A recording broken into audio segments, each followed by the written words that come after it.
हरे कृष्णा, राधे राधे। आज की कथा में आप सभी भक्तों का हार्दिक स्वागत है। भगवान श्री कृष्ण और श्रीमती राधा रानी की कृपा सदैव आप और आपके समस्त परिवार पर बनी रहे। 6 मार्च 2024 आज है बुधवार का दिन और आज आप सुनने वाले हैं फाल्गुन मास की कथा का 11वां अध्याय। और आज विजया एकादशी भी है, तो अगर आप विजया एकादशी का व्रत करते हैं तो पारण के शुभ मुहूर्त, संपूर्ण पूजा विधि और व्रत की कथा की वीडियो चैनल पर अपलोड हो चुकी है। अगर आपने अब तक उसे नहीं देखा है तो ज़रूर देख लीजिए। और अब भगवान श्री हरि विष्णु का ध्यान करके आज की पावन कथा का प्रारंभ करते हैं। अच्छा, एक बात तो आप भी मानेंगे कि अगर भक्त का प्रेम सच्चा हो तो भगवान उसके लिए नंगे पांव दौड़े आते हैं। और इसलिए पुराणों में स्पष्ट रूप से ये बात लिखी भी गई है कि भगवान हमेशा अपने भक्तों के वश में ही रहते हैं। और वहीं बात जब कन्हैया की हो तो फिर कहना ही क्या, वो तो अपने भक्तों के लिए न जाने कितने ही रूप धरते हैं और कितनी ही अनगिनत लीलाएं भी कर चुके हैं, जिनका प्रमाण हमारे धार्मिक ग्रंथों में मिलता भी है। और ऐसी ही एक रोचक कथा आप आज भी सुनने वाले हैं, जिसमें कन्हैया ने अपने भक्त के लिए एक अनोखा काम किया। अच्छा, ये एक पौराणिक कथा है जिसके अनुसार एक बार की बात है, किसी नगर में एक राजा ने एक मंदिर बनवाया। उस मंदिर में उसने भगवान श्री कृष्ण की एक मूर्ति भी रखवाई, लेकिन उसकी कभी पूजा नहीं की। पूजा करने के लिए मंदिर में एक पुजारी को रखा गया। पुजारी जी भगवान श्री कृष्ण के परम भक्त थे, तो प्रतिदिन नियमित वो कन्हैया जी को नहलाते और बड़ी ही श्रद्धा भाव से उनकी पूजा अर्चना करते। राजा भी रोज कान्हा जी के लिए एक फूलों की माला भेज देता था, और जब वो दर्शन करने आता तो पुजारी जी उस माला को उतारकर राजा को पहना देते। ऐसा करते करते पुजारी जी की काफ़ी उम्र बीत चुकी थी। एक दिन किसी वजह से राजा आ नहीं सका, तो उसने एक सेवक के हाथ से मंदिर में माला पहुंचा दी और कहलवा दिया कि आज वो मंदिर नहीं आएगा, इसलिए पुजारी उसका इंतजार न करे। इतना कहकर सेवक चला गया। पुजारी ने हमेशा की तरह कन्हैया जी को माला पहना दी, लेकिन जब शाम हुई तो वो पुजारी सोचने लगा कि माला उतारकर किसे पहनाई जाए। उसने सोचा, क्यों न ये माला आज मैं ही पहन लूँ। वैसे भी मेरी उम्र हो चली है, जीवन का क्या पता कब खत्म हो जाए। इतना सोचकर पुजारी जी ने माला उतारकर अपने गले में डाल ली। लेकिन इतने में ही सेवक आ गया और उसने बताया कि राजा की सवारी मंदिर में पहुंचने ही वाली है। अब जब राजा की सवारी आने की बात पुजारी जी ने सुनी तो वो तो डर गए। उन्होंने सोचा कि अगर राजा ने उसे देख लिया तो वो तो उसे मरवा ही डालेंगे। आनन फानन में पुजारी जी ने अपनी माला उतारकर वापस कन्हैया जी को पहना दी। और जैसे ही राजा अंदर आया तो हमेशा की ही तरह पुजारी ने माला कान्हा जी के गले से उतारकर राजा को पहना दी। लेकिन माला पर लगा सफ़ेद बाल देखकर राजा समझ गए कि पुजारी ने ये माला स्वयं ही पहनी थी। बस फिर क्या था, राजा क्रोधित हो उठे और उन्होंने गुस्से में पुजारी से कहा कि माला पर सफ़ेद बाल कहाँ से आया। तब राजा की बात सुनकर पुजारी डर गया और बोल पड़ा, ये तो कन्हैया जी का बाल है। अब तो राजा और भी क्रोधित हो गए, क्योंकि कान्हा तो भगवान है और भगवान के बाल सफ़ेद कैसे हो सकते हैं। इसलिए राजा ने फरमान सुना डाला कि कल श्रृंगार के समय राजा खुद आएंगे और देखेंगे कि क्या सच में ही कान्हा जी के सफ़ेद बाल हैं या फिर पुजारी झूठ बोल रहा है। उन्होंने कहा कि अगर पुजारी ने झूठ बोला तो उसे फांसी दे दी जाएगी। अब राजा का ऐसा फरमान सुनकर पुजारी का बुरा हाल हो गया। उसने सोचा, अब क्या करें, कहाँ जाएं? अब तो उसका मरना तय है। तब रोते रोते वो भगवान की शरण में पहुंचा और उसने कहा कि हे केशव, मुझसे झूठ बोलने का अपराध तो हुआ है, लेकिन अगर हो सके तो उसे क्षमा कर दें और राजा से उसकी रक्षा करें। पुजारी ने कहा कि हे माधव, आपकी सेवा करते करते मैं वृद्ध हो चुका हूँ, अब आप मुझे माफ़ कर दीजिए, दोबारा ऐसी गलती नहीं होगी। यही कहते कहते पुजारी की न जाने कब आँख लग गई और उसकी आँख तब खुली जब सुबह हो चुकी थी। उधर सुबह होते ही राजा भी आ गया और कहने लगा, आज कान्हा जी का श्रृंगार वो खुद करेगा। ऐसा कहकर जैसे ही राजा ने कान्हा जी का मुकुट उतारा तो देखा कि श्री कृष्ण के तो सारे ही बाल सफ़ेद हैं। लेकिन राजा को फिर भी यकीन नहीं हुआ।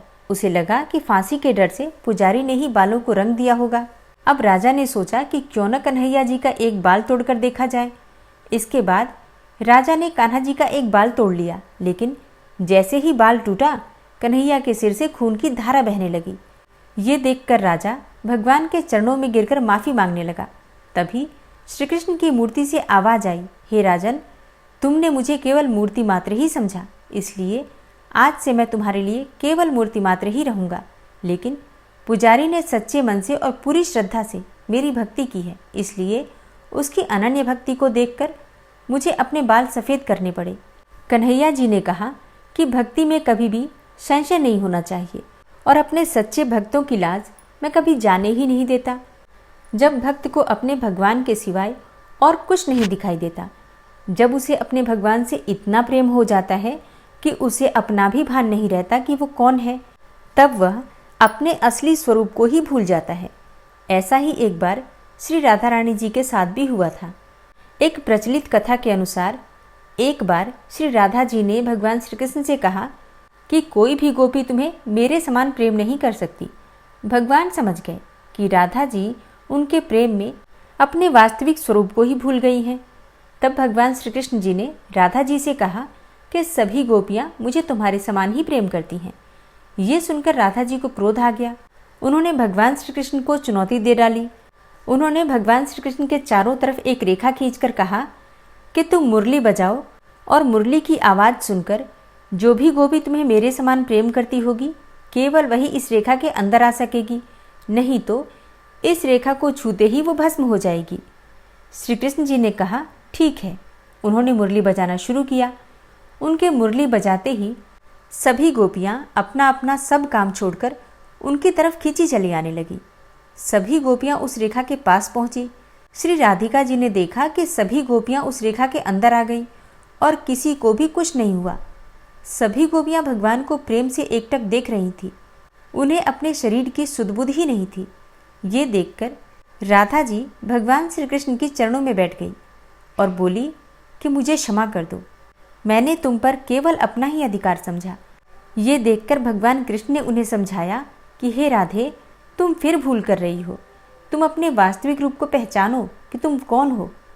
ज़रा इन गोपियों की तरफ ध्यान से देखो कि ये सब कौन है। तब राधा जी ने देखा कि सभी गोपियों में उन्हीं का रूप है।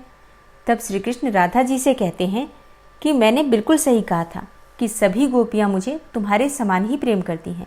ऐसा इसलिए क्योंकि गोपियाँ भी तुम ही हो। इस धरती पर इतने रूपों में आई हो तुम। भगवान ने राधा जी की एक सहेली ललिता की तरफ इशारा करके कहा, ये गोपी अपने आप को ललिता कहती है, लेकिन वास्तव में देखो कि ये कौन है। राधा जी ने देखा कि ललिता में भी उन्हीं का रूप है। तब कृष्ण ने कहा, ललिता भी सिर्फ मुझसे ही प्रेम करती है, लेकिन वो जानती है कि मैं सिर्फ तुमसे प्रेम करता हूँ, इसलिए वो मेरी प्रसन्नता के लिए अपने प्रेम का बलिदान कर रही है और यहाँ तक कि वो हम दोनों को मिलाने का प्रयास भी करती रहती है।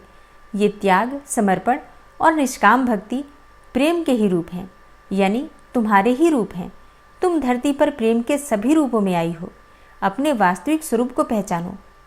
ऐसी लीला करके भगवान श्री कृष्ण और राधा जी ने ये समझाने की कोशिश की है कि प्रेम केवल अपने प्रेमी को पाने का ही नाम नहीं है। प्रेम में त्याग, समर्पण और निष्काम भक्ति शामिल है। प्रेम में कोई उम्मीद नहीं होती, चाहे वो मिले या ना मिले, और जहाँ उम्मीद होती है तो वहाँ प्रेम नहीं होता, फिर वो प्रेम मोह बन जाता है। प्रेम कभी अपनी बड़ाई नहीं करता, वो अहंकार से रहित होता है। प्रेम का स्वभाव ही है अपने प्रेमी की प्रसन्नता में ही प्रसन्न रहना। प्रेम में न कोई स्वार्थ है, न कोई उम्मीद है और ना ही कोई परिस्थिति, बस रहता है तो एकमात्र प्रेम। तब ऐसे में शरीर भले ही दो हों, पर आत्मा एक ही हो जाती है, और यही गुण है राधा कृष्ण के प्रेम में। राधा कृष्ण को समझ पाना अत्यंत कठिन है। राधा जी एक रूप में भगवान के हृदय स्वामिनी बनकर उन्हीं के साथ रहती हैं, तो दूसरे ही रूप में अपने प्रेम का बलिदान भी कर रही हैं। श्री राधा जी के हृदय में केवल भगवान कृष्ण का ही वास है। वे एक क्षण के लिए भी उनसे अलग नहीं होती, लेकिन जब बात संसार और मानव जाति के कल्याण की आती है तो वो भगवान श्री कृष्ण को अपने से दूर जाने को भी स्वीकार कर लेती हैं। लेकिन वो श्री कृष्ण के साथ ही रहती हैं, क्योंकि राधा जी ही कृष्ण की आत्मा है। जब उद्धव जी को अपनी भक्ति का अहंकार हुआ तो भगवान श्री कृष्ण ने उनका अहंकार दूर करने के लिए उन्हें गोपियों और राधा जी के पास ही भेजा। राधा जी के दर्शन से उद्धव का उद्धार हो गया।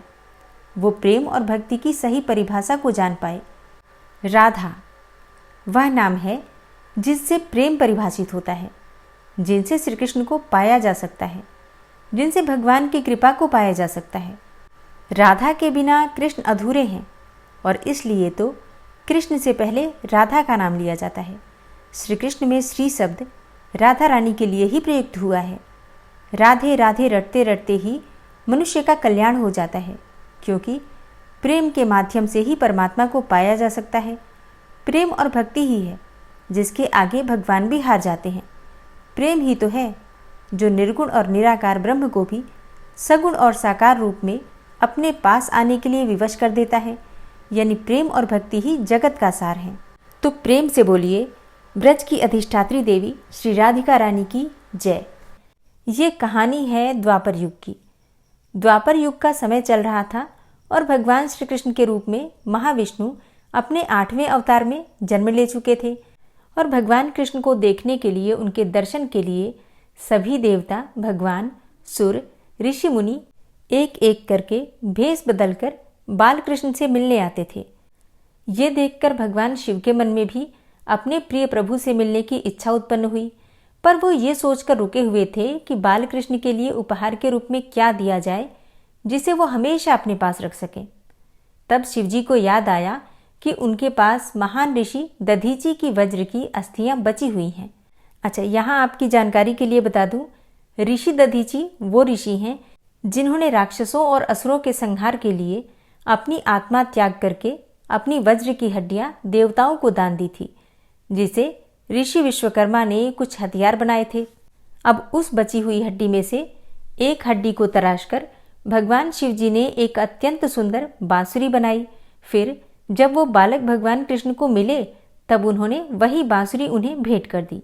वो सुंदर भेंट भगवान कृष्ण को बहुत पसंद आई और भगवान शिव और भगवान कृष्ण के बीच का स्नेह देखकर उस दिन देवताओं ने भगवान कृष्ण को बांसुरी वाला इस नाम से गौरवान्वित किया और उसी बांसुरी को भगवान श्री कृष्ण अपने अवतार काल के अधिकतम समय हमेशा अपने साथ रखते थे।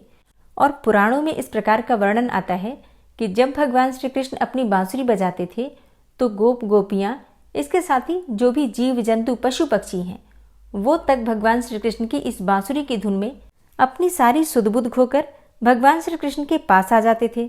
इस बांसुरी की लीला ही ऐसी थी।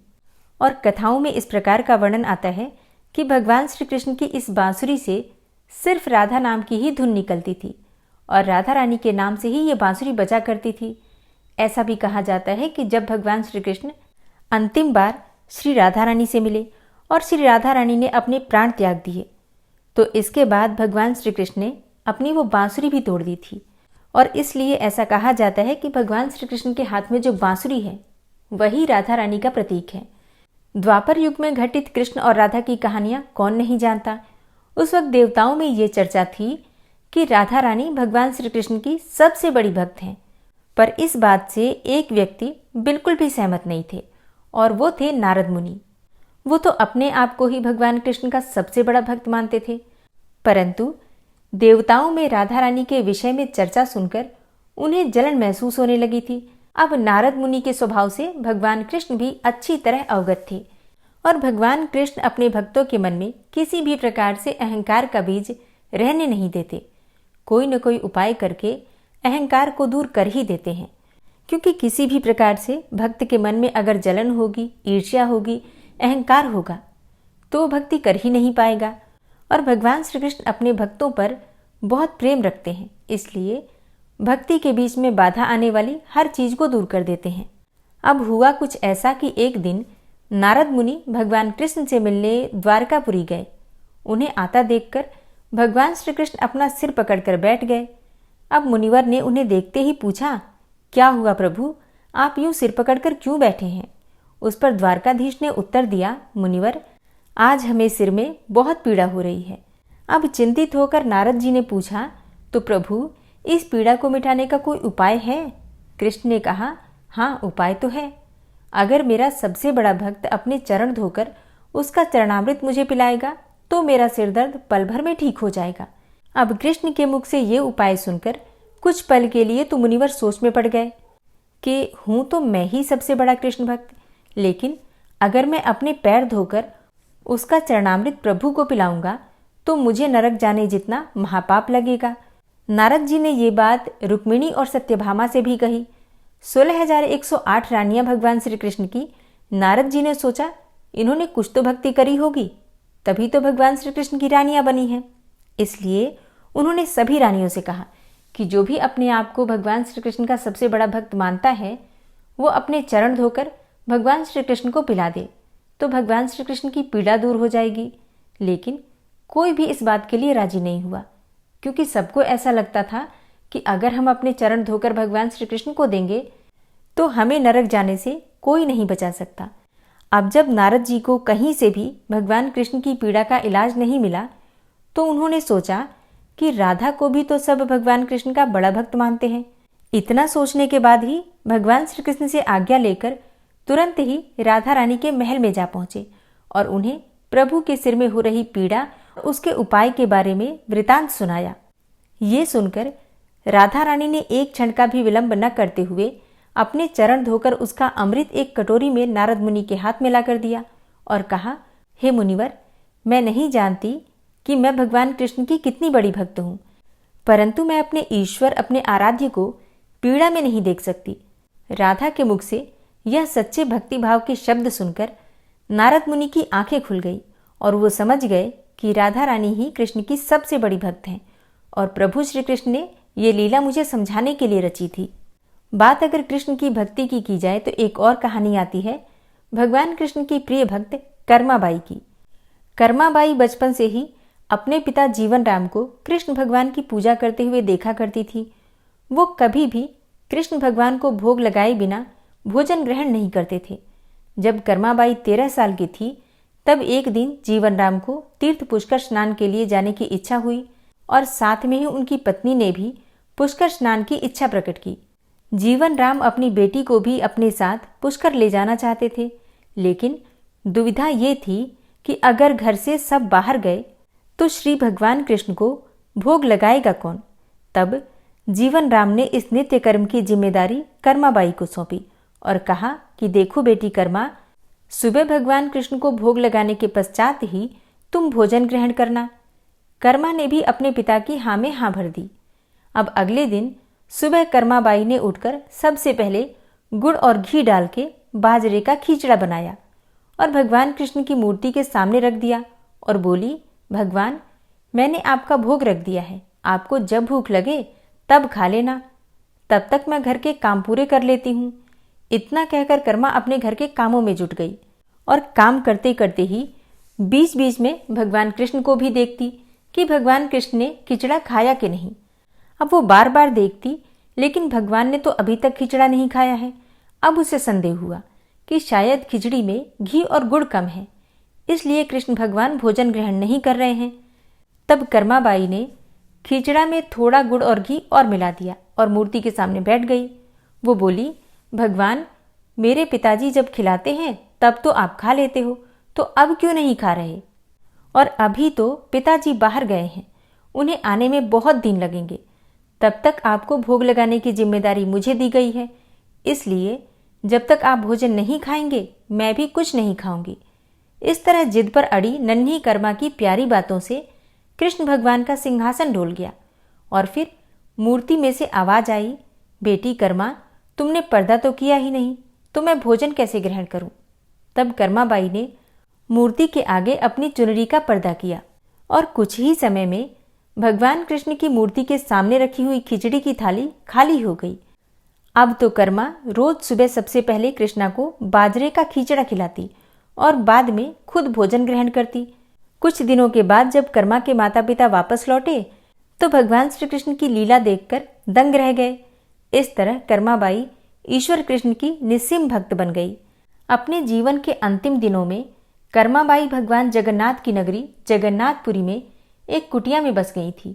वहां पर एक दिन कर्माबाई की कुटिया के सामने एक तेजस्वी कांति वाला बालक आया और उसने कर्माबाई से कहा, मुझे भूख लगी है माँ, खाना दो। उस वक्त भी कर्मा अपने भगवान कान्हा को खिचड़ा का भोग लगा रही थी। फिर कर्मा ने उस बालक को भी खिचड़ा खिलाया और उसके बाद से वही बालक हर रोज कर्मा के हाथ का खिचड़ा खाने आने लगा। ये सिलसिला भी कई वर्षों तक चलता रहा।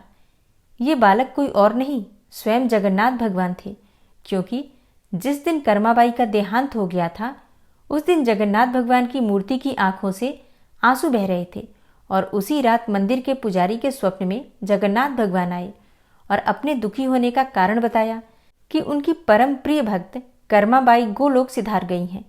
मैं रोज सुबह उसके हाथ की खिचड़ी खाता था, अब मुझे खिचड़ी कौन खिलाएगा। अगले दिन से मंदिर के पुजारियों ने निर्णय लिया कि भगवान को रोज बाजरे के खिचड़े का भोग लगेगा और उस भोग का नाम दिया गया कर्माबाई की खिचड़ी। प्रेम से जयकारा लगाइए, जगन्नाथ भगवान की जय। दोस्तों, भगवान श्री कृष्ण भक्तों के भगवान हैं। कहा जाता है कि भगवान श्री कृष्ण को अपने भक्त बहुत प्रिय हैं और माना यह भी जाता है कि जो भक्त अनन्य भाव से उनकी भक्ति करते हैं, श्री कृष्ण की भक्ति करते हैं, भगवान उनके कार्य स्वयं संवारते हैं। एक समय की बात है, एक संत रहा करते थे। वो भगवान श्री कृष्ण के परम भक्त थे। श्री कृष्ण जी की मानसिक पूजा करते थे। उन्होंने भगवान श्री कृष्ण के साथ पिता और पुत्र जैसा संबंध बना रखा था कि भगवान श्री कृष्ण मेरे बालक हैं और मैं उनका पिता हूँ। इसी प्रकार का वो मन में विचार करते थे, ऐसा ही वो भाव रखते थे और इसी प्रकार की उनकी भक्ति थी। इसी प्रकार से वो भगवान श्री कृष्ण की वात्सल्यपूर्ण भक्ति करते थे। तो वो रोज कान्हा जी को उठाते, उन्हें भोजन कराते, गोद में खिलाते और अपना पूरा वात्सल्य भगवान श्री कृष्ण पर उड़ेल देते थे। संत जी कभी कभी कहते थे कि कान्हा मेरी दाढ़ी नोच रहा है, तो कभी कहते कि कान्हा भाग रहा है और वो स्वयं उसके पीछे पीछे पकड़ने के लिए दौड़ते थे। इस प्रकार से भक्ति भाव में, कृष्ण भक्ति में वो पूरा संसार ही भूल गए थे। हर समय कृष्ण भक्ति में ही रमे रहते थे। एक बार संत जी अपने शिष्यों से कहने लगे कि मैं कभी गंगा स्नान करने नहीं गया। शिष्यों ने कहा कि गुरुजी आप काशी चले जाओ, लेकिन संत जी तो भगवान श्री कृष्ण के वात्सल्य भाव में इतने रमे हुए थे कि उन्हें लगता था कि श्री कृष्ण जी कह रहे हैं कि बाबा मैं तो अभी बहुत छोटा हूँ, बाबा अभी आप मुझे छोड़कर मत जाओ। समय के साथ साथ संत जी और भी वृद्ध हो गए, लेकिन उनका कन्हैया वही 8 साल का बालक ही रहा। उनका वात्सल्य अभी भी कान्हा के बाल रूप में ही था। संत जी इसी प्रकार से भगवान श्री कृष्ण के चिंतन में ही रहे और प्रतिदिन भगवान श्री कृष्ण के वात्सल्य में ही डूबे रहते थे। और कुछ समय के बाद संत जी अपनी उम्र पूरी करके स्वर्ग सिधार गए। शिष्य उन्हें स्मशान ले जाने के लिए जाने की तैयारी करने लगे। इतने में ही 7-8 साल का एक बहुत सुंदर बालक गंगा जल का घड़ा लेकर आया और कहने लगा कि मैं इनका मानस पुत्र हूँ और मैं ही इनका संस्कार करूँगा। इनकी इच्छा थी कि गंगा स्नान करने के लिए जाएं, इसलिए मैं उनकी इच्छा अवश्य पूरी करूँगा और इसलिए मैं घड़े में गंगा जल लेकर आया हूँ। अब बालक ने संत जी के पार्थिव शरीर को गंगा स्नान करवाया, संत के माथे पर तिलक लगाया और उनका अग्नि संस्कार भी किया। उस बालक में एक अद्भुत सी कशिश थी कि कोई भी कुछ न बोल सका और किसी ने उससे कुछ पूछा ही नहीं। अग्नि संस्कार के बाद वो बालक अंतर्ध्यान हो गया। उस बालक के जाने के पश्चात लोगों के मन में आया कि संत जी तो बाल ब्रह्मचारी थे, उनका तो कोई पुत्र था ही नहीं। वो श्री कृष्ण को अपना मानस पुत्र मानते थे, इसलिए भगवान श्री कृष्ण जी स्वयं ही संत के पुत्र के रूप में आए थे और एक पुत्र का धर्म निभाया, अंतिम संस्कार किया, गंगा जल से स्नान भी करवाया।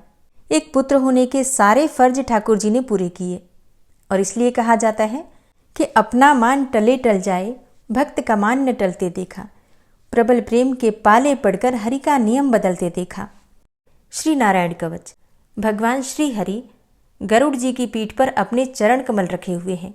अणिमा आदि 8 सिद्धियां उनकी सेवा कर रही हैं और 8 हाथों में शंख, चक्र, ढाल, तलवार, गदा, बाण, धनुष और पाश अर्थात फंदा धारण किए हुए हैं। वे ही ओंकार स्वरूप प्रभु सब प्रकार से सब ओर से मेरी रक्षा करें। मत्स्य मूर्ति भगवान जल के भीतर जल तंतुओं से और वरुण के पास से मेरी रक्षा करें। माया से ब्रह्मचारी रूप धारण करने वाले वामन भगवान स्थल पर और विश्वरूप श्री त्रिविक्रम भगवान आकाश में मेरी रक्षा करें। जिनके घोर अट्टहास करने पर सब दिशाएं गूंज उठी थी और दैत्य पत्नियों के गर्भ गिर गए थे, वे दैत्य युद्धपतियों के शत्रु भगवान नृसिंह किले, जंगल, रणभूमि आदि विकट स्थानों में मेरी रक्षा करें। अपनी दाढ़ों पर पृथ्वी को उठा लेने वाले यज्ञ मूर्ति वाराह भगवान मार्ग में, परशुराम जी पर्वतों के शिखरों पर और लक्ष्मण जी के सहित भरत के बड़े भाई भगवान रामचंद्र प्रवास के समय मेरी रक्षा करें। भगवान नारायण मारण, मोहन आदि भयंकर अभिचारों और सब प्रकार के प्रमादों से मेरी रक्षा करें। ऋषि श्रेष्ठ नर गर्व से, योगेश्वर भगवान दत्तात्रेय योग के विघ्नों से और त्रिगुणाधिपति भगवान कपिल कर्म बंधन से मेरी रक्षा करें।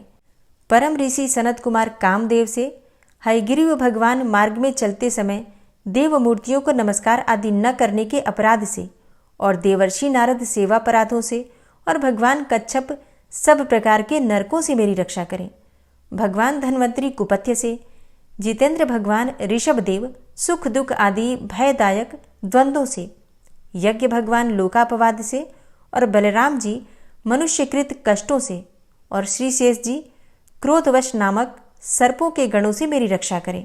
भगवान श्री कृष्ण द्वैपायन व्यास जी अज्ञान से तथा बुद्धदेव पाखंडियों से और प्रमाद से मेरी रक्षा करें। धर्म रक्षा करने वाले महान अवतार धारण करने वाले भगवान कल्कि पाप बहुल कलिकाल के दोषों से मेरी रक्षा करें। प्रातःकाल भगवान केशव अपनी गदा लेकर, कुछ दिन चढ़ जाने पर भगवान गोविंद अपनी बांसुरी लेकर और दोपहर के पहले भगवान नारायण अपनी तीक्ष्ण शक्ति लेकर और दोपहर को भगवान विष्णु चक्रराज सुदर्शन लेकर मेरी रक्षा करें। तीसरे पहर में भगवान मधुसूदन अपना प्रचंड धनुष लेकर मेरी रक्षा करें और सायंकाल में ब्रह्मा आदि त्रिमूर्तिधारी माधव, सूर्यास्त के बाद ऋषिकेश, अर्धरात्रि के पूर्व तथा अर्धरात्रि के समय अकेले भगवान पद्मनाभ मेरी रक्षा करें। रात्रि के पिछले प्रहर में श्रीवत्स लांछन श्रीहरि, उषा काल में खड्गधारी भगवान जनार्दन और सूर्योदय से पूर्व श्री दामोदर और संपूर्ण संध्याओं में काल मूर्ति भगवान विश्वेश्वर मेरी रक्षा करें। हे सुदर्शन, आपका आकार चक्र रथ के पहिए की तरह है। आपके किनारे का भाग प्रलयकालीन अग्नि के समान अत्यंत तीव्र है। आप भगवान की प्रेरणा से सबोर घूमते रहते हैं।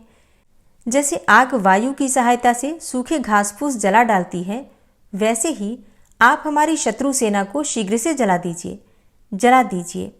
हे कौमुद की गदा, आपसे छूटने वाली चिंगारियों का स्पर्श वज्र के समान असह्य है। आप भगवान अजित की प्रिया हैं और मैं उनका सेवक हूँ। इसलिए आप कुष्मांड, विनायक, यक्ष, राक्षस, भूत और प्रेत आदि ग्रहों को अभी कुचल डालिए तथा मेरे शत्रुओं को चूर चूर कर दीजिए।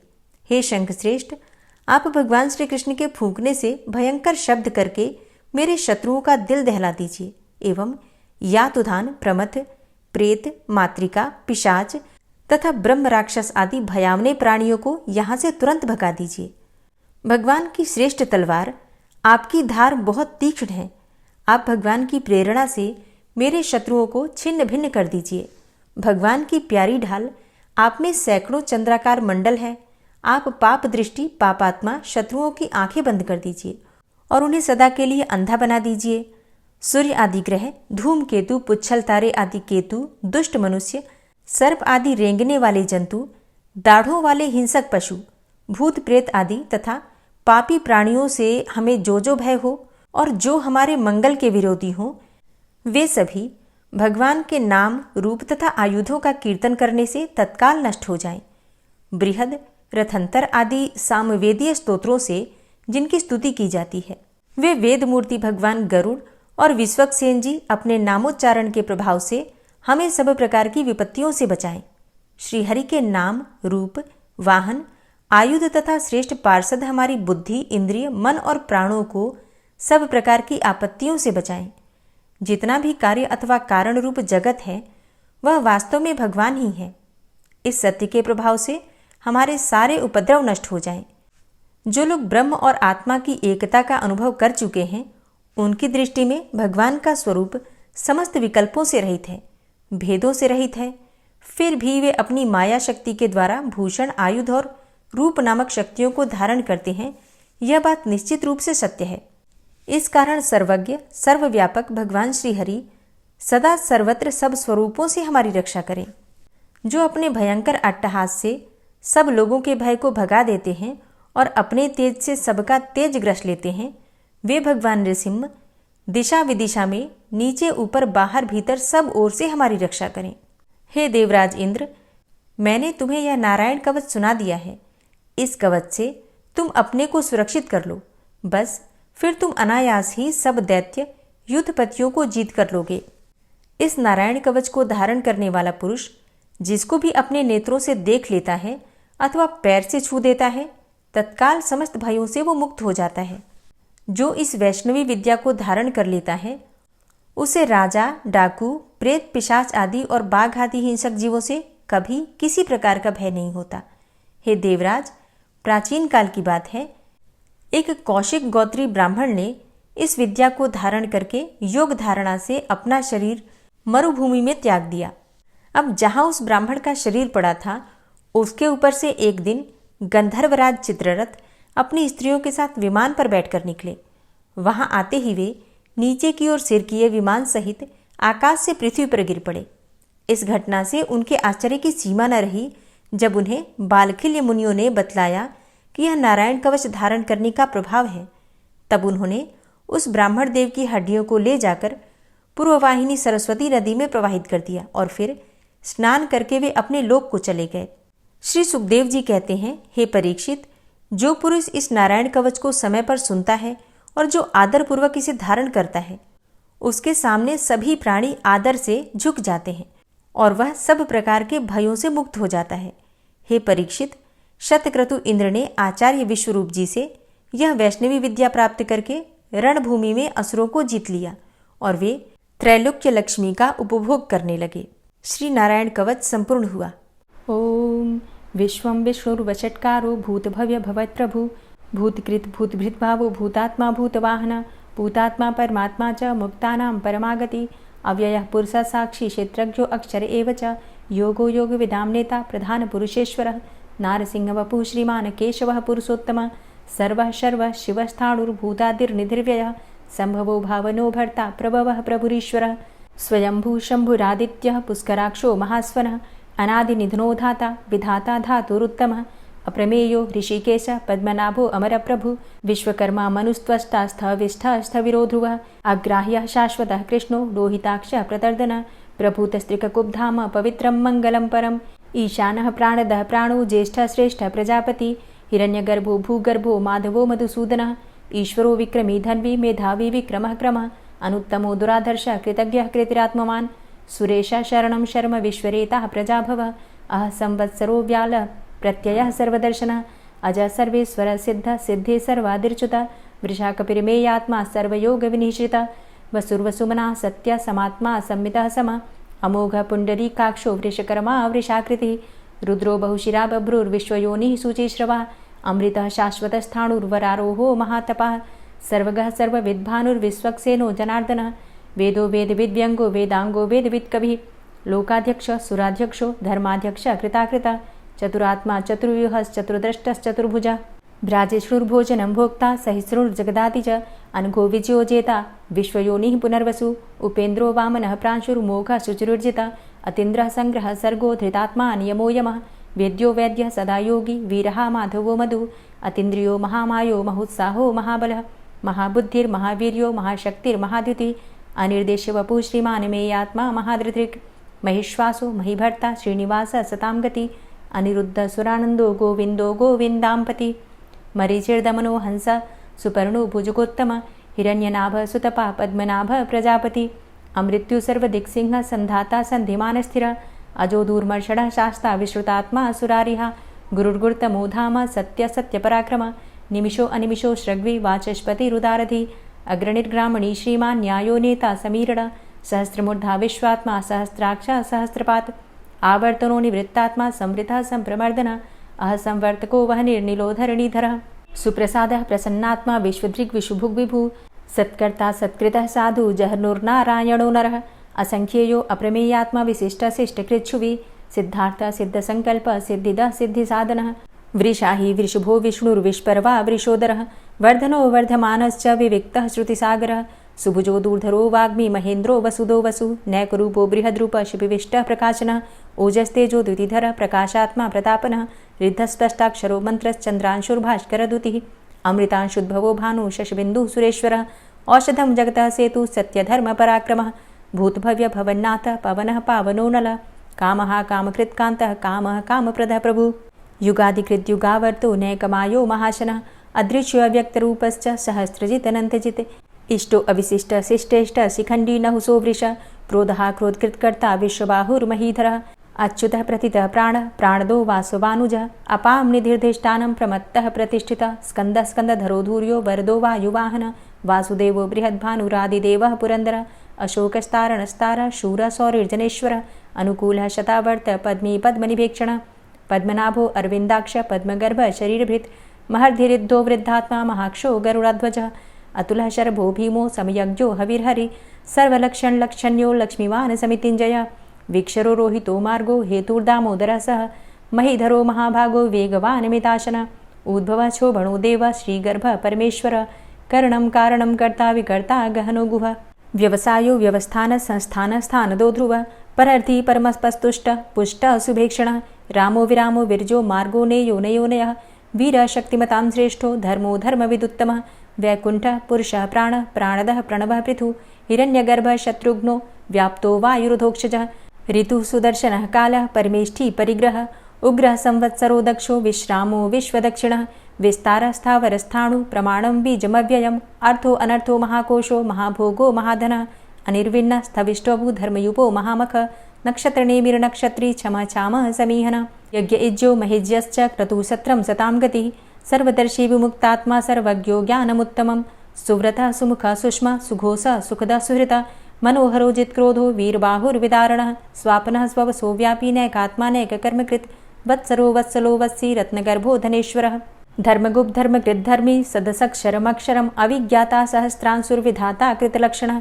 गभस्तिनेमिः सत्त्वस्थः सिंहो भूतमहेश्वरः आदिदेवो महादेवो देवेशो देवभृद्गुरुः उत्तरो गोपतिर्गोप्ता ज्ञानगम्यः पुरातनः शरीरभूतभृद्भोक्ता कपीन्द्रो भूरि दक्षिणः सोमभो अमृतपः सोमः पुरुजित पुरुषोत्तमः विनयोजयः सत्यसन्धो दाशाः सात्वतां पतिः जीवो विनयिता साक्षी मुकुन्दो अमितविक्रमः अम्भो निद्रणन्तात्मा महोदधीशयोऽन्तकः अजोमहारः स्वाभाव्यो जितामित्रः प्रमोदनः आनन्दो नन्दनो नन्दः सत्यधर्मा त्रिविक्रमः महर्षि कपिलाचार्यः कृतज्ञो मेदिनीपतिः त्रिपदस्त्रिदशाध्यक्षो महाशृङ्गः कृतान्तकृत् महावराहो गोविन्दः सुखेणः कनकाङ्गदी गुह्यो गभीरो गहनो गुप्तश्चक्रगदाधरः वेधा स्वाङ्गो अजितः कृष्णो दृढः सङ्कर्षणोच्युतः वरुणो वारुणो वृक्षः पुष्कराक्षो महामनाः भगवान् भगानन्दी वनमाली हलायुधः आदित्यो ज्योतिरादित्यः सहिष्णुर्गतिसत्तमः सुधन्वाखण्ड परशुर्दारुणो द्रविडप्रदः दिविस्त्रिक्सरदृग्व्यासो वाचस्पतिर्योनिजः त्रिसामासामगः साम निर्वाणं भेषजम्भिषक् सन्न्यासकृच्छमः शान्तो निष्ठा शान्तिः परायणं शुभाङ्गः शान्तिदस्रष्टा कुमुदः कुवलेशयः गोहितो गोपतिर्गोप्ता वृषभाक्षो वृषाप्रियः अनिवर्ति निवृतात्मा संक्षेप्ता चेमकृच्छिवः श्रीवत्सवक्षा श्रीवास श्रीपति श्रीमतांबरः श्रीधर श्रीश श्रीनिवास श्रीनिधि श्रीविभावन श्रीधर श्रीकर श्रेय श्रीमान् लोकत्रयाश्रयः स्वक्ष स्वङ्ग शतानन्दो नन्दिर्ज्योतिर्गणेश्वरः विजितात्मा विधेयात्मा सत्कीर्तिश्छिन्न संशयः उदीर्णः सर्वतक्षसुर्निश शाश्वतः स्थिरः भूषयो भूषणो भूतिर्विशोकः शोकनाशनः अर्चिष्मानर्चितः कुम्भो विशुद्धात्मा विशोधनः अनिरुद्धो अप्रतिरथ प्रद्युम्नो अमितविक्रमः कालिनेमि निहावीरः शौरी शूरजनेश्वरः त्रिलोकात्मा त्रिलोकेशः केशवः केशिहारी कामदेवः कामपालः कामीकान्तः कृतागमः अनिर्देशवपुर्विष्णोर्वीरो अनन्तो धनञ्जयः ब्रह्मण्यो ब्रह्मकृद्ब्रह्मा ब्रह्म ब्रह्म विवर्धनः ब्रह्मविद् ब्राह्मणे ब्रह्मी ब्रह्मज्ञो ब्राह्मणप्रियः महाक्रमो महाकर्मा महातेजा महोरगः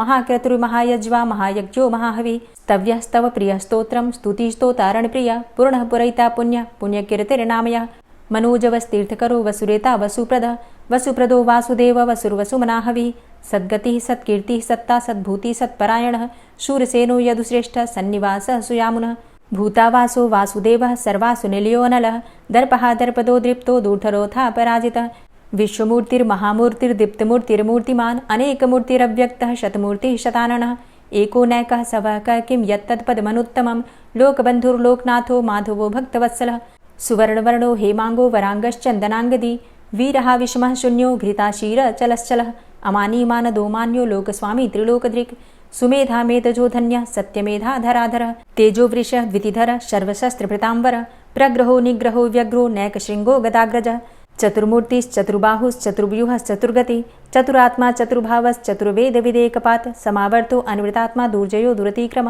दुर्लभो दुर्गमो दुर्गो दुरावासो दुरारिहा शुभांगो लोकसारंग शुतन्तुस्तन्तुवर्धन इन्द्रकर्मा महाकर्मा कृतकर्मा कृतागम उद्भवः सुन्दरः सुन्दो रत्ननाभः सुलोचनः अर्को वाजसनः शृङ्गी जयन्तः सर्वविजयी सुवर्णबिन्दुरक्षोभ्य सर्वभागीश्वरेश्वरः महाह्रदो महागर्तो महाभूतो महानिधि कुमुदः कुन्दरः कुन्दः पर्जन्यः पावनो नीलः अमृताशो अमृतवपुः सर्वज्ञः सर्वतोमुखः सुलभः सुव्रतः सिद्धः शत्रुजित् शत्रुतापनः न्यग्रोधोदुम्बरो अस्वस्थश्चाणुरान्ध्रनिषूदनः सहस्रार्चिः सप्तजिह्वः सप्तैधा सप्तवाहनः अमूर्तिरणघो अचिन्त्यो भयकृद्भयनाशनः अणुर्बृहत्कृशः स्थूलो गुणभृन्निर्गुणो महान् अधृतस्वधृतश्वास्य प्राग्वंशो वंशवर्धनः भारभृतिकथितो योगी योगी स सर्वकामद आश्रमश्रमण क्षाम सुपर्णो वायुवाहन धनुर्धरो धनुर्वेदो दण्डोदमयितादम अपराजितः सर्वसहो नियन्ता नियमो यमः सत्त्ववान् सात्विकः सत्य सत्यधर्मपरायण अभिप्रायः प्रियार्होर्ह प्रियकृत्प्रीतिवर्धनः विहाय सगतिर्ज्योति सुरुचिर्हुद्भुग्विभु रविर्विलोचनः सूर्य सविता रविलोचनः अनन्तो हुद्भुग्भोक्ता सुखदो नैकजोग्रज अनिर्विण्ण सदामर्षि लोकाधिष्ठानमद्भुतः सनात सनातन्तमः कपिलः कपिरप्ययः स्वस्तिदा स्वस्तिकृत् स्वस्ति स्वस्तिभुक् स्वस्ति दक्षिणः रौद्रः कुण्डली चक्रे विक्रमयुर्जितशासनः शब्दातिगः शब्दशः शिशिरः शर्वरीकरः अक्रूरः पेशलो दक्षो दक्षिणः क्षमिणाम्बर विद्वतमो वितभय पुण्यश्रवणकीर्तन उत्तारणो दुष्कृतिः पुण्यो दुःस्वप्ननाशन वीरहारक्षण सन्तो जीवनः पर्यवस्थितः अनन्तरूपो अनन्तसृर्जितमन्युर्भयापः चतुरश्रो गभीरात्मा विदिशो व्यादिशो दिश अनादिर्भूर्भुवो लक्ष्मीः सुवीरो रुचिराङ्गद जननो जन्मादिर्भीमो भीमपराक्रम आधारनीलयो धाता पुष्पहासः प्रजागर ऊर्ध्वगः सत्पथाचारः प्राणदः प्रणवपण प्रमाणं प्राणनीलयः प्राणभृत् प्राणजीवनः तत्त्वं तत्त्वविदेकात्मा जन्ममृत्यु जरातिगः पूर्वस्वस्तरुस्तारः सविता प्रपितामह यज्ञो यज्ञपतिर्यज्वा यज्ञाङ्गो यज्ञवाहन यज्ञभृद्यज्ञकृद्यज्ञ यज्ञभुग्यज्ञसाधन यज्ञान्तिकृद्यज्ञ गुह्यमन्यमन्नादेव च आत्मयोनिः स्वयं जातो वैखानः सामगायन देवकीनन्दन स्रष्टा क्षितिसः पापनाशन शङ्खभृन्नन्दकी चक्री शारङ्गधन्वा गदाधरः रथाङ्गपाणिरक्षोभ्य सर्वप्रहरणायुध ॐ नमः इति। श्री राधा कृपा कटाक्ष स्तोत्र। मुनीन्द्रवृन्दवन्दिते त्रिलोकशोकहारिणि प्रसन्नवक्त्रपङ्कजे निकुञ्जभूविलासिनी व्रजेन्द्रभानुनन्दिनी व्रजेन्द्रसूनुसङ्गते कदा करिष्यसि मां कृपाकटाक्षभाजनम् अशोकवृक्षवल्लरी वितानमण्डपस्थिते प्रवालबालपल्लव प्रभारुणान्ध्रिकोमले वराभयस्फुरत्करे प्रभूतसम्पदालये कदा करिष्यसि मां कृपाकटाक्षभाजनम् अनङ्गरङ्गमङ्गलं प्रसङ्गभङ्गुरं भ्रुवां सविभ्रमं ससम्भ्रमं दृगन्तबाणपातने निरन्तरं वशीकृत प्रतीतनन्दनन्दने कदा करिष्यसि मां कृपाकटाक्षभाजनम् तडित्सुवर्णचम्पकप्रदीप्तगौरविग्रहे मुखप्रभापरास्तकोटिसारदेन्दुमण्डले विचित्रचित्रसञ्चरच्चकोरशावलोचने कदा करिष्यसि मां कृपाकटाक्षभाजनम् मदोन्मदादियौवने प्रमोदमानमण्डिते प्रियानुरागरञ्जिते कलाविलासपण्डिते अनन्यधन्यकुञ्जराज्यकामकेलिकोविदे कदा करिष्यसि मां कृपाकटाक्षभाजनम् अशेषहावभावधीरहीरहारभूषिते प्रभूतशातकुम्भकुम्भकुम्भिकुम्भसुस्तनि प्रशस्तमन्दहास्यचूर्णपूर्णसौख्यसागरे कदा करिष्यसि मां कृपाकटाक्षभाजनम् मृणालवालवल्लरी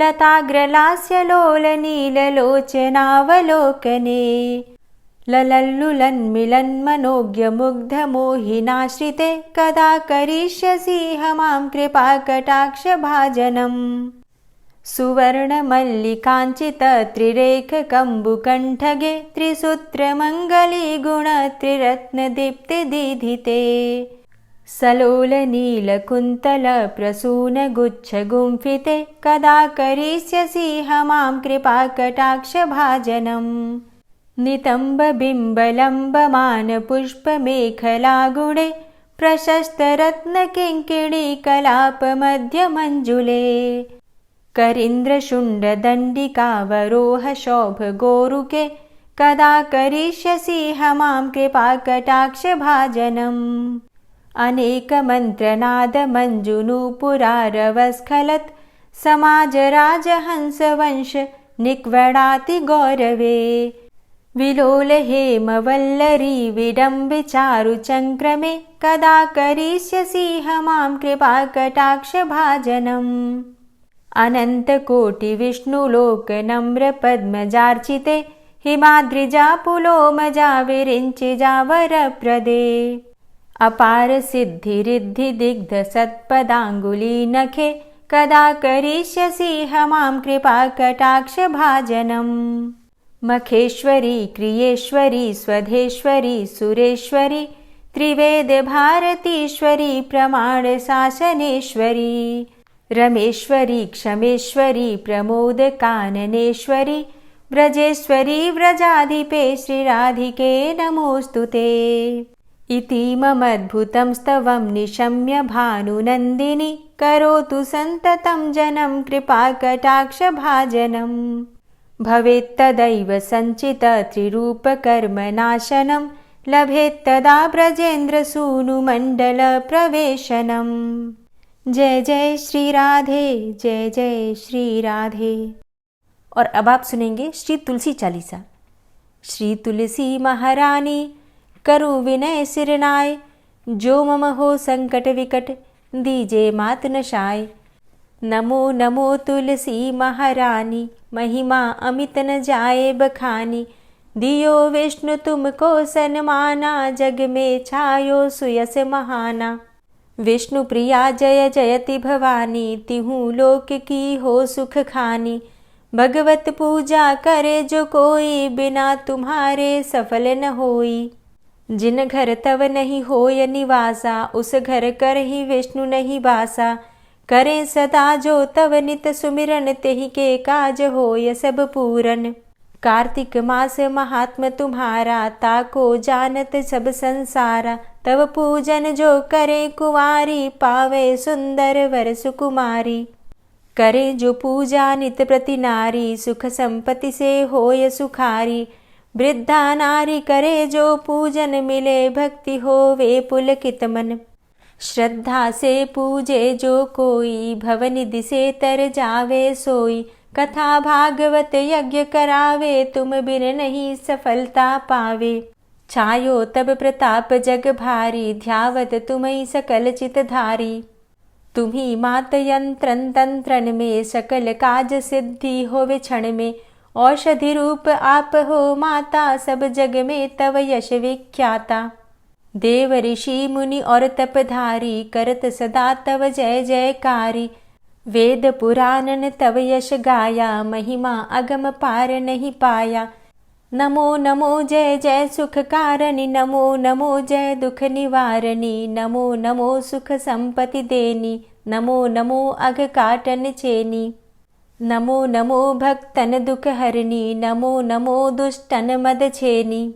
नमो नमो भव पार उतारणी, नमो नमो परलोक सुधारणी। नमो नमो निज भक्त उबारणी, नमो नमो जन काज सवारणी। नमो नमो जय कुमति नशावनी, नमो नमो सब सुख उपजावनी। जयति जयति जय तुलसी माई, ध्याऊं तुमको शीश नवाई। निज जन जानी मोहि अपनाओ, बिगड़े कारज आप बनाओ। करूं विनय मैं मात तुम्हारी, पूर्ण आशा करहु हमारी। शरण चरण कर जोरी मनाऊं, निश दिन तेरे ही गुण गाऊं। करहु मात अब मो पर दाया, निर्मल होए सकल मम काया। मांगू मातु यही बर दीजे, सकल मनोरथ पूर्ण कीजे। जानू नहीं कछु नेम आचारा, क्षमहु मातु अपराध हमारा। 12 मास करे जो पूजा, तासम जग में और नहीं दूजा। प्रथम ही गंगा जल मंगवावे, फिर सुंदर स्नान करावे। चंदन अक्षत पुष्प चढ़ावे, धूप दीप नैवेद्य लगावे। करें आचमन गंगा जल से, ध्यान करे हृदय निर्मल से। पाठ करे फिर 40 की, स्तुति करे मात तुलसा की। यह विधि पूजा करे हमेशा, ताके तन नहीं रहे कलेशा।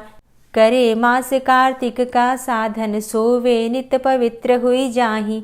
है यह कथा महासुखदाई, पढ़े सुने सो भव तर जाई। यह श्री तुलसी 40 पाठ करे जो कोय, गोविंद सो फल पावही, जो मन इच्छा होय। तुलसी 40 संपूर्ण।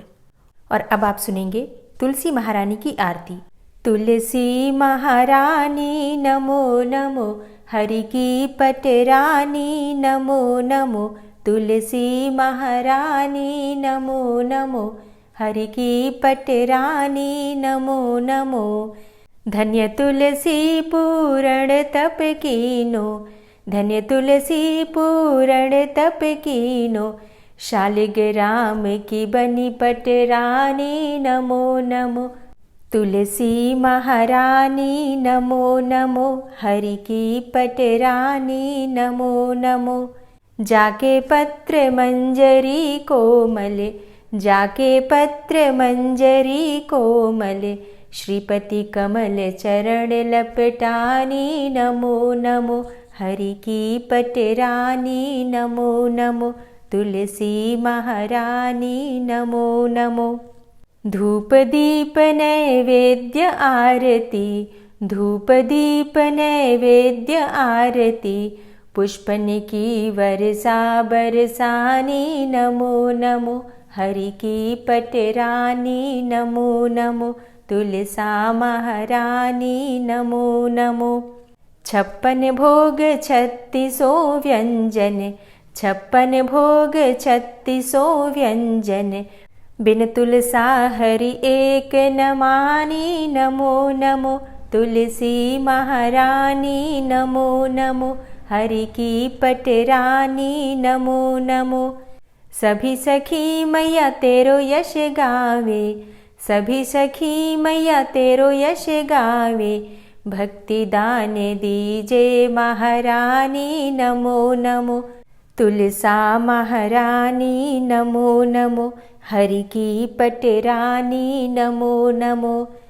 नमो नमो तुलसा महारानी, नमो नमो तुलसी महारानी। तुलसी महारानी नमो नमो, हरि की पटरानी नमो नमो। तुलसी महारानी नमो नमो, हरि की पटरानी नमो नमो। प्रेम से बोलिए तुलसी मैया की जय।